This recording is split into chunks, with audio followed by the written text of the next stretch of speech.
yet you'll stab her in the hand. To get in front of the people of Kandor. To tell them the truth. We are not alone. Don't believe their lies. Val-El was right. No. Good girl. Please, no, please.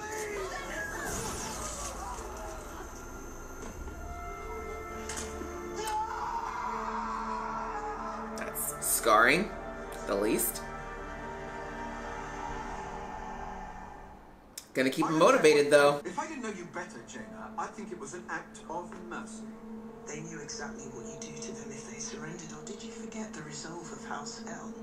You should have considered that before offering him to your daughter. Ew! Has he been there the whole time? See that? Yeah, no. Wait, this head gives a head tilt? She knew where to find you. We're never gonna find a way to be together. Especially now. Okay, don't blame her, though. Come on, that's not fair. Sunstone opened this place up. He's back? What are you doing here? Right? Oh, I was looking for you. Wasn't sure you found this place or not. You got my parents. Damn. Why's it doing that? It's like an hourglass. Once this cape is gone, our time's up. And Superman will have been wiped from existence. That means nothing to him yet, but that's cool. But its true name. Holy Medusa. The only question that matters is, are you willing to try?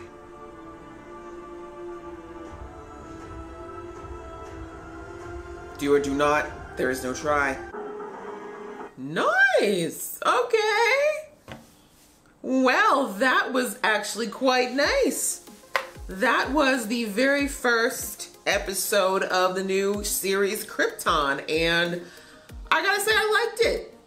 I think it was good. I think it was a great way to start off a brand new series, a great way to just let us know what's going on and what's at stake.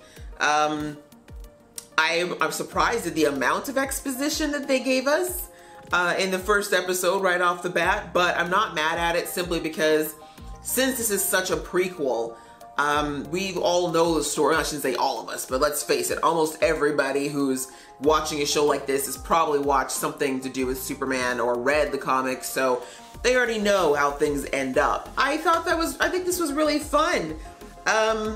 Just kind of going into some of the points that I thought were kind of cool. A lot of world building in this episode. We had knowledge that there were guilds. I guess I thought at first the guilds were houses, like the House of El, House Zod, but nope.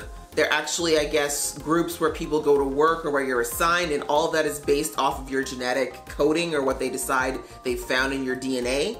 So House El was always in the area of sciences, and we know that that was true of Jor-el. We saw that in the movies and things like that. They brought up the fact that Jor-el was a scientist, so apparently that just keeps going through the DNA. Interesting that Kal-El ended up going into reporting, investigative journalism, but whatever.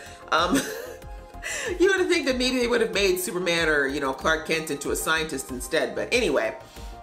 But that was interesting to learn that there were guilds that you were kind of assigned to, and we learned a lot about this world, that there was an old council that sounded like it was fairly democratic, and it allowed for a lifestyle that was very similar to what Earth is like now, where, we kind of have governments and they take into account your situation, your thoughts. It looks like it was basically a pretty good society to live in, and then whoever this many-faced leader is showed up, the supreme leader, and just started saying, nope, no one needs to think for themselves. I'll decide everything from now on, and my word is gospel. So that's basically what started the revolution from the House El, because we see that Seg-el's grandfather, Val, realized that things that they believed to be true were not. Namely, that I guess they have the belief system that Krypton is the only planet in the universe. Talk about arrogant, but again, considering how advanced you see their societies seem to be, it's very funny that they think, that they really you've never gotten in a ship, you've never thought of leaving? Anyway, clearly Val realized that was not the case, and he started to investigate it and find proof. And this definitely falls in line with what we see in the Superman movies about how, you know, Jor-el found Earth and realized it'd be a suitable place for Kryptonians to go if the planet didn't survive, etc. So really cool to kind of get that background knowledge on how this all transpired and where House El was coming from with all of this. Other things we learned, there's intended or basically arranged marriages. I don't know if this started after, yes it was. It started after the change in government, because apparently before they could choose who they wanted to marry, but since the new government came in, it's arranged. And yeah, you can't pick your spouse. They base it on what they think is gonna produce the best next genetic marker, which going on to holy crap, they don't have their own babies? That's kind of insane. There's a Genesis chamber where basically DNA is combined and they create babies. And from their DNA, they basically look at what their life is supposed to be like. And it's so funny that they said it in the show, because I wrote down as that whole little sequence was going through, I wrote down, can you imagine knowing like who you were in your entire future within a few minutes of someone taking the blood of your parent? Like, that's crazy. That's so awful. Really, you know what I mean? Especially if it was something that didn't interest you. It's just, again, a form of control. We don't know much about this new leader, but from what I can pick up, I'm gathering that he or she, whatever it is, it's all about control and uniformity, right? It's all about these Kryptonians not having thoughts or feelings or anything that's outside of a very strict plan. And by telling someone what their life's gonna be from the second they're born, it's, you know, creating these boundaries that only certain people who have certain ways of I guess, independently thinking would ever break out of. So that was really interesting to see that they're basically kind of trying to create this carbon copy society in Krypton. The fortress, it was interesting to know, I mean, I kind of think we all kind of guessed that the whole fortress idea was not unique to Superman, that these things must have happened before, but it was cool to see that his grandfather was the first person to, or I guess this had been Superman's great-great-grandfather, was the one who started the whole idea of a fortress to keep, you know, all your cool things and to do your deep thinking. And clearly this Vax guy is obsessed with that science, but it's, I was really surprised. I really thought it would be Zod's predecessors that would do that. But yeah, this Vax guy is clearly, he obviously knew that Val was onto something, and he does not want that getting out there, or maybe he's interested in himself. You know, maybe he is curious. I mean, we saw in the very beginning of the episode that he was begging with Val to just, you know, play along because he didn't want him to die, but I think he might actually believe the stuff that Val was talking about potentially. But will it, you know, would he actually do anything good with that information? Probably not. I really like the way everything was set up as far as like the set design, the CGI. I feel like all of it is really good. Obviously, this is sci-fi, so it wasn't like a massive budget, but I feel like what they did, the costumes looked cool to me. You know, the practical effects made sense. They were simple, but they were effective. And like, they didn't go crazy with the CGI. You know, the most CGI we typically saw was like with the big city landscapes and obviously creating the fortress, but otherwise they kept it really small and tight and, you know, believable, and I like that, because if you don't have the big budget, it's really important to just kind of work really well with what you can get in there. That was some of the cooler things about just the world in general, and Krypton as it is right now. As far as characters go, I like seg-el. I like that he's kind of this nice mix of kind of being headstrong and a little bit cocky and a little sarcastic and a good sense of humor. I really like that he's very animated, because the reality is one of the reasons Superman's never been my favorite character is that he's always seemed very wooden to me. You know, he's always kind of just seemed very straight-laced and square, and, you know, outside of having a little bit of cockiness here and there when he'd be doing his super stuff, just kind of blah. You know, he didn't really have anything that was quirky to me as a character. And I was afraid, I guess, that seg-el might be like that too, but so far he seems like I said, he's animated, he's fun, he's cool, and I like that, because I feel like if we had to watch someone kind of be Mr. Straight-Laced throughout the entirety of this series, it'd probably be kind of boring since he is the central focal point of it. His girlfriend, the girl who's, I'm sorry, I have to look up what her name is, but the daughter of Zod, love her. As soon as I looked at her, I'm like, you're the girl from Black Mirror! Kind of cool. That just makes her cool instantly. She's great. I mean, I no doubt about her acting skills as soon as I saw her face, but I really like her. She's definitely going to have an interesting character to play, this person who's stuck with the demands of who her family is versus obviously her belief system, which is that it doesn't match, right? She doesn't think that, like, I don't know. I mean, we don't know all the depths of what she thinks, but I think it's pretty clear to see that she doesn't agree with the whole, she doesn't believe in the ranking system or the fact that, you know, people should be separated that way. She clearly doesn't believe in the arranged marriages. And, you know, obviously her and her mother are butting heads enough over their belief system that her mother is basically pushing her into another marriage with somebody to try to keep her under control and stabbing her in the hand. Holy crap. And I mean, the stabby aside, oh my gosh, I kind of love her mom's character.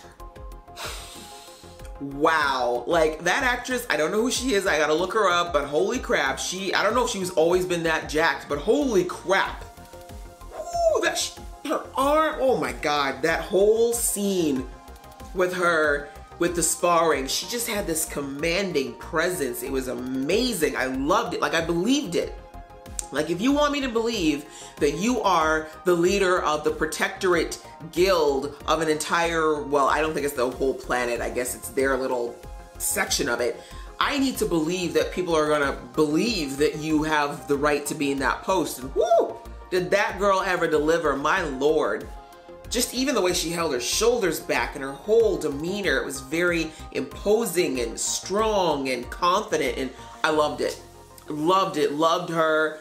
I mean, even though she's obviously going to be a problem, we know she's definitely going to be problematic, I really do like her. I don't want to see her go anywhere. I don't think she will. I feel like we're going to see her throughout this series, but man, I'm so glad that she's in this series. I love that they chose a woman of color to do this, and it's just a really cool role. I'm hoping we'll get to see more than just the aggressive side of her, though. Like, I mean, obviously, with the role that she's been given, she's got to be that tough and, you know, keep up a certain persona, but I really hope that we get to see some more sides to her, particularly when it comes to her daughter. And obviously, I think just like seg-el's parents, I think there are little inklings of doubt in her mind about this new system and the new regime and how things are going, but she's in survival mode, right? Clearly she's like, you know, I fell in line to save myself, I've got my kid, I'm getting her married off so that she won't do something stupid. So anyways, I like her character a lot, and I'm really looking forward to hopefully seeing, I'm hoping that they make her a fully rounded out and multi-dimensional character. Seg-el's mama, woo! I'm so mad she's gone. I am so mad they killed her episode 1. Like, I had a feeling, like I got a sense from the way she kind of always kept looking around and giving the side eye here and there that I'm like, there's more to this woman than I think we're seeing than the fancy dresses and everything. And wow, I mean, she only got her little like 5 minutes or so to shine, but man, did she ever sell it. She was great. I am so sad we don't get to see more of her, but I liked it. I liked seeing that she was a little warrior waiting to happen underneath all them gowns and silks, and yeah, I think it was just really well done. Her character is really well done. I feel like she was kind of rushed.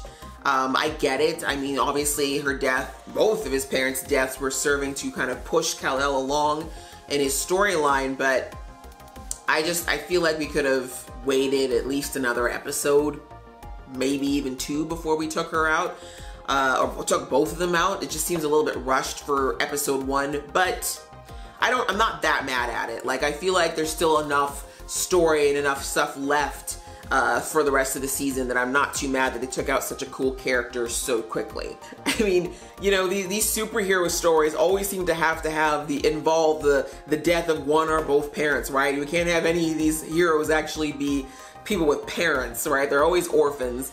And I guess in Seg-el's case, we got to keep with that trope. You know, he can't possibly go through this and have a support system via his family. Very interesting with the pairing. They showed that, you know, Kal-El at the moment, or sorry, I've got all the names mixed up now.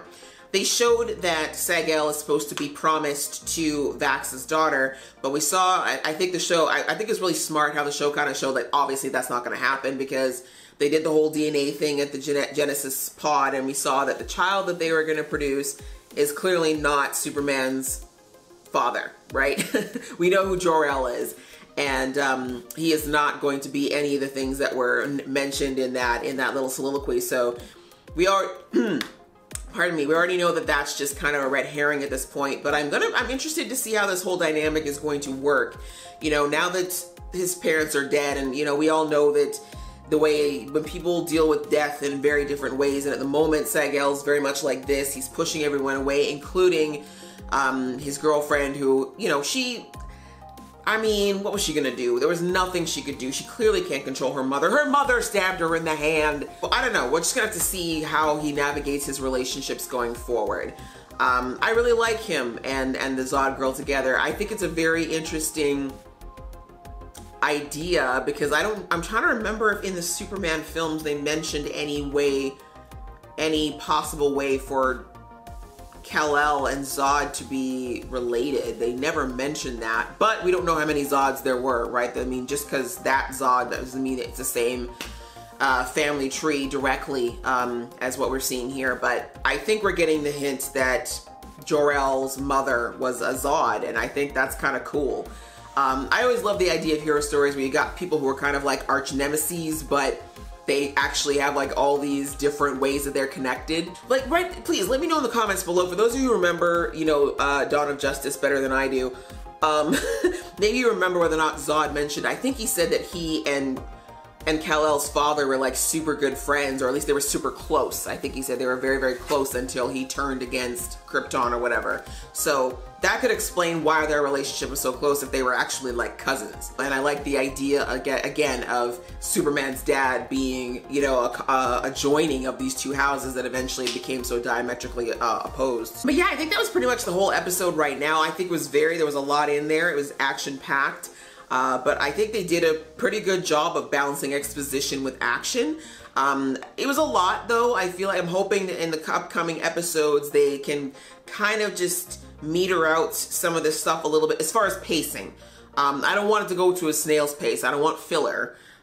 I'm not putting that into the universe. I'm just saying that I just feel like what they had in this 1 hour premiere could have easily been split into 2 episodes, or even if they just gone and made it like a 90-minute, just because it is the premiere. So what did you guys think of this premiere? Do you think this is a good show? Do you feel like this is a great addition to the DC universe? I'm personally happy to see a story outside of the Arrowverse to watch on the DC side of things. And as I said, Superman's never been a favorite, but I do like him, and I really like this representation of House El.